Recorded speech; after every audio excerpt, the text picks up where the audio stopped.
cool to wear new orange.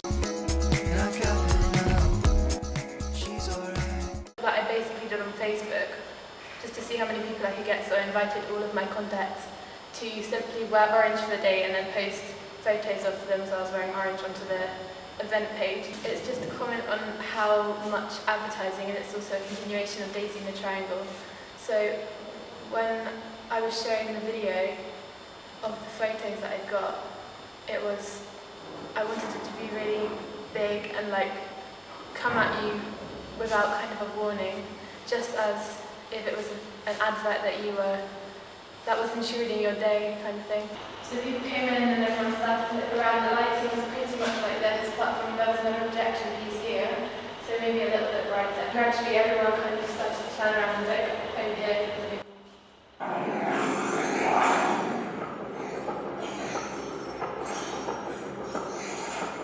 Having it on the large wall, I think that was good. The music could have been louder, but we couldn't. We tried to get larger speakers, but it wouldn't work being so high up, and we would have needed more time to put them up and stuff, and I'd only made the video in the last kind of week.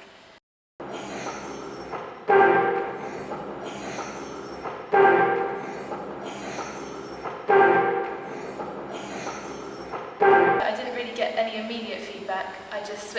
We switched the lights on and people carried on looking around. So it wasn't anything that I could tell straight away, but since doing it I've got a lot of good feedback and people saying it was cool and stuff, which is what I wanted. I wanted it to be a piece in here that was serious and cool alongside my balloon installation, which was meant to be something that people found outside of the gallery space, something that was a bit more fun. So this is kind of meant to be serious and taking itself seriously, but in kind of a parody way. The reason I chose to put it on this wall,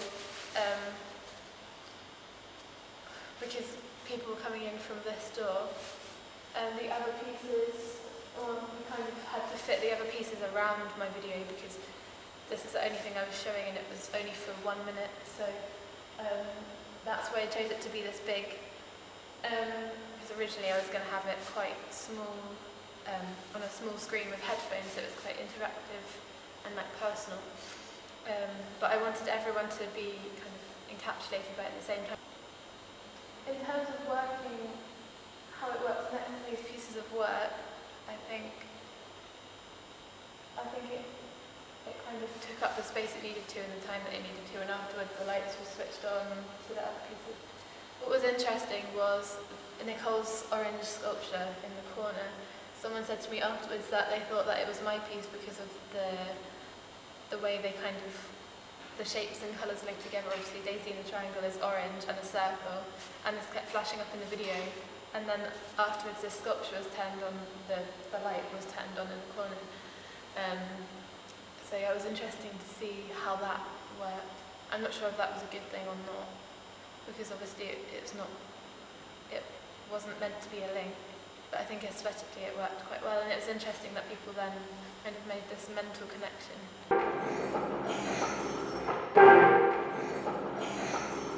Ideally I would have it as like an advert that came up like with other adverts, because I don't think the context of it being in an art gallery isn't really too important for me. I want people to see it as an artwork, but maybe not in the setting of a gallery.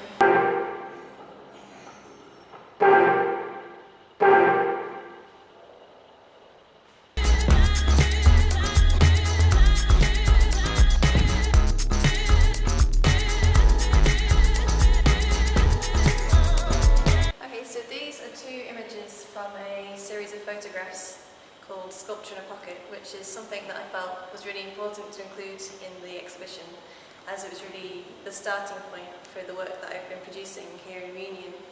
It was a piece or a series that I came up with a tutor when I was in Norwich and developed it as I came to Réunion. I wasn't sure what sort of materials I'd have access to here, so in a kind of almost art proper way, I used a very simple material, just fabric. I was really interested in placing material that was a bright colour, or an object of a bright colour, in an out of context place, but out in context to the environment I placed it in, which then was a kind of autobiographical representation of myself as I felt out of context by coming here. I chose these two images from the series as I thought they worked together quite well as the horizon line comes down from one photo to the next, and also because it really sums up the kind of very different environments that I've taken the work to. In terms of curating, obviously we did have a lot of large or floor pieces, and so responding to that, it was very much a sense of where the works would look best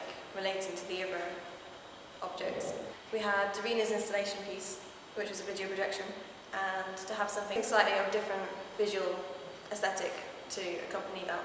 And also because I needed them to be next to my Wish You Were Here piece, as that was a sculptural and interactive object that had been created, inspired by this work, so I really wanted them to, although the audience didn't necessarily, they weren't given this relation directly, it wasn't particularly laid out for them. For me it was important that the two pieces were together. Originally, or ideally, I would have displayed the entire series of these images in a book or some form of edition to show the whole process and how it transpired and the kind of how the work developed. I'd very much like to exhibit the photographs when back in Norwich to return it to the kind of starting place where the idea developed, and also to show documentation of my time here.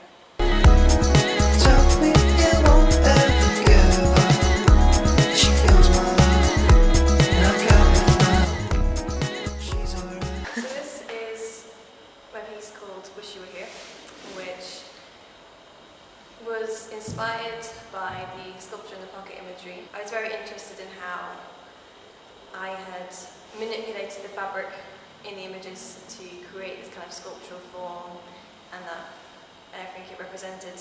And in my theoretical research I've been looking into a lot of interactive art and theories and behind this, and I really wanted to create an interactive piece that then the viewer could manipulate in the same kind of way.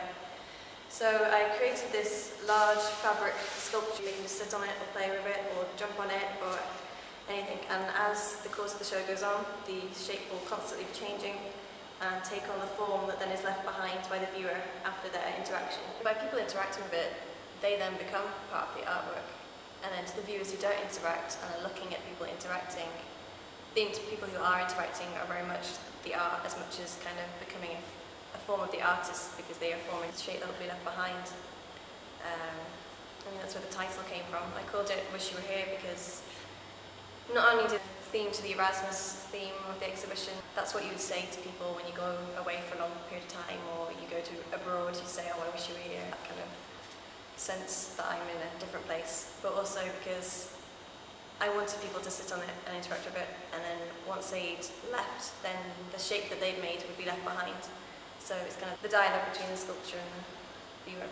The viewer isn't told what to do, and I was interested to see actually in a gallery context if they were to in fact interact with it or if they'd be a bit apprehensive. Before the vernissage started, I formed it into a kind of perfect sculptural shape, so people weren't sure if they were meant to interact with it, and maybe only those who knew that that was allowed were the ones who started it, and then once people started playing with it, then other people did. So many galleries have interactive artworks, and there were several interactive artworks in our exhibition, especially linking with, like, say, the balloon room that Kelly did. So to have so many interactive pieces, and then this seems like it almost should be interactable, but then people might not. I could have put a sign up saying interact with me, but then I feel that's too obvious. I think that it's important to have that time when people aren't sure if they're meant to or not, and then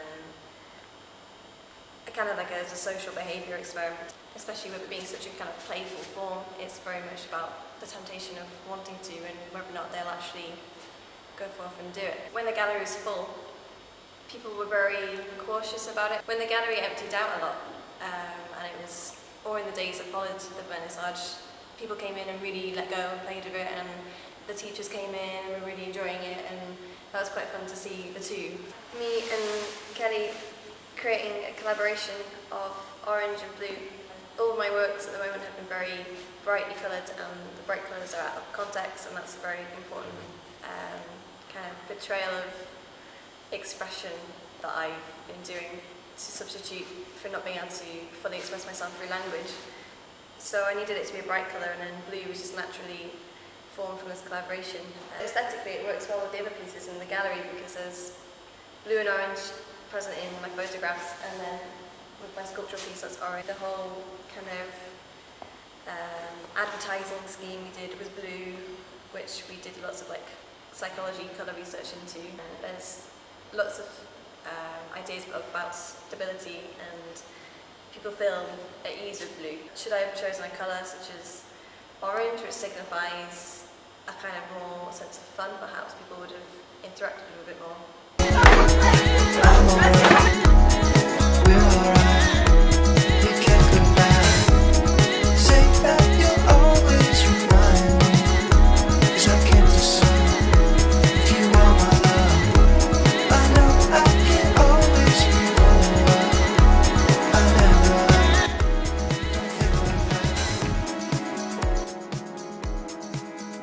This is my balloon installation room. It's the second time I've done it, and this time it's only with orange balloons. I think last time I did it there was 500, and this time I bought 800. So I had some help blowing them up. We started on Friday, not with our mouths, with a machine, finished on Monday. So this is the final result. There are 3 different types of balloons that I used because I bought them in sets of 300. I think this works quite well because there's lots of different textures and shapes and sizes. The reason of it being orange was what a few people asked me. Basically a continuation of Daisy in a Triangle. It was also kind of worked into the intermediate program here called Collection, where I'm basically making all of my work a collection and kind of a signature under orange, the colour orange. It was really important for me to have something not in the gallery space because I'm kind of struggling with this idea of work in an art gallery. I want my work to be accessible to a lot of different people, and I think having it outside as a place that people could kind of come across and find made it much more exciting. Also, the idea behind the work was to like invade a space. It's a kind of like this orange balloon disease that this room has caught or something, and have this trail of orange stickers that I stuck them from the exhibition room to this room up the stairs. It was kind of carrying on this idea of the value in the unknown and having something that people could follow, building up their expectation and then kind of finding their inner child by taking the risk and following these stickers. I love the way that it was participatory. I mean, it was interactive, which is kind of different from participatory because people had to kind of come follow what I'd made for them, but then once they were in here there was a social thing that started happening, and I came up and had a look, and there was people just like throwing balloons at each other, playing like children. All like grown adults. And this is what I find interesting. So yeah, I want to create more pieces of work that make people feel this way and have this create the looks on people's faces of having like excitement. That's what the piece is about.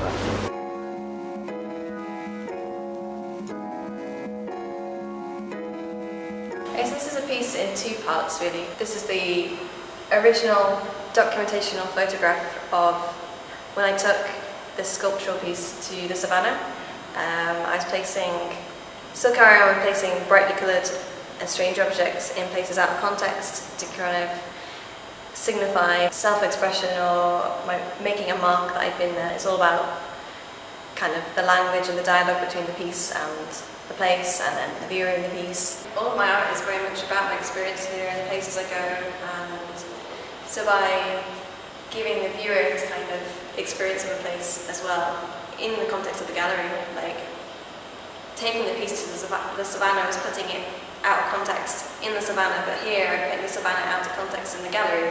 So it's kind of like a back and forth conversation of context and sense of place. I really wanted the viewer to be inclined to look in, though in hindsight, For this piece to work better, the screen would need to be a high quality image, because when you did actually get close and look into it, the video was slightly pixelated. On the one hand, by that distorting the image, the kind of idea that I had of people looking in didn't really work as I would have wanted it to. And if I was showing this again, I would try and amend that. But by sitting on Wish You Were Here, you're at the same level to look over across the room and into the sculpture, so it did kind of work into it. So I made this sculpture quite a while before the exhibition. It was part of a workshop. I was still interested in placing bright colours in out of context places, and so orange is obviously a very bright colour. I really wanted to show the actual physical piece whilst it's here and whilst I have it in Réunion. I originally made it and it wasn't in connection with the exhibition, so it was just to be taken to the different places. And that was the main focus. So perhaps the finer details weren't as necessary to be particularly perfect. For the exhibition, once realising I wanted to exhibit it, I repainted and re-stretched with the fabric to fix it after its journey. It kind of went from being performative by taking it to the places to then actually, this is a sculpture, and then I wanted it to be shown in a sculptural way. People said to me that they thought, by looking at this, they thought this was a 2D piece of card or something that I placed on the savannah, and asked me how I'd done that without it blowing over and how I'd worked it. On the images, you see it as this kind of pristine object, and so I wanted that to relate into the exhibition. The photograph itself is a similar size to the screen that is showing the image of the savannah. I think if I was showing this by itself, I would ideally have it very large, just to really emphasise its presence. I feel that I see this as an artwork in itself. I feel like if it was without the sculpture, it would also work as a solo art piece, but together they kind of make each other more relatable, and especially as I decided that for the exhibition I wanted a screen at the centre of the sculpture for something for the viewer to look in and look at, and it transports the viewer to where the sculpture was. Say that you'll always remind me, 'cause I can't decide if you are my love. I know I can't always be home